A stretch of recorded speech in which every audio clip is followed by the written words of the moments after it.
So what really happened in the match FC Barcelona played against Real Betis, led by Mr. Aura himself, Anthony?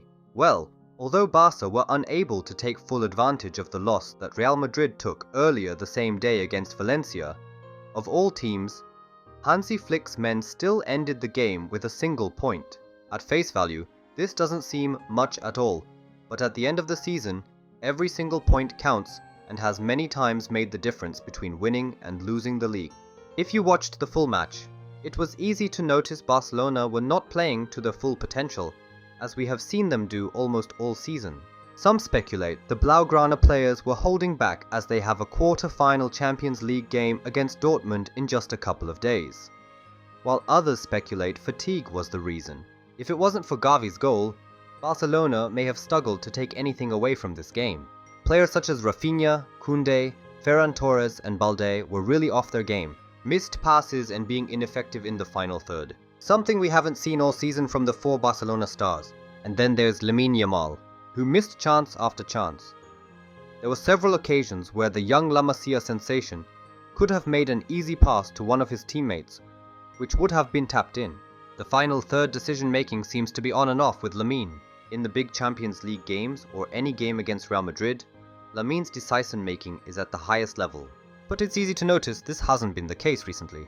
Although we have to remember, this is a teenager we're talking about. Someone who still goes to school, may I add. The hectic footballing schedule doesn't help players either. Playing 2 games a week, every week, requires managers to use their full squad. But there isn't a real replacement for someone like Lamine. A problem the Barcelona hierarchy will need to look into in the next transfer window.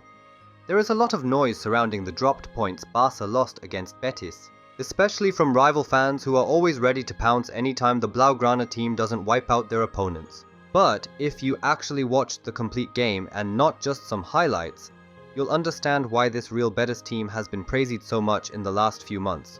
Not losing a game since the GOAT Anthony arrived on loan and even beating Real Madrid for the first time in a very long time. The team is set up and structured very well under Pellegrini. Every player plays for the team. Attacking players such as Cucho Hernandez were regularly seen helping the team in defense, something Real Betis have been doing very well, resulting in an undefeated streak shy of 10 games. A very impressive streak. Nevertheless, we must look at the bigger picture. Barcelona are in contention to win all trophies this season, and a draw against a rampant, resilient team like Real Betis is not as bad as some may feel. What do you guys think? What are your opinions? Let me know in the comment section below. And until next time, take care.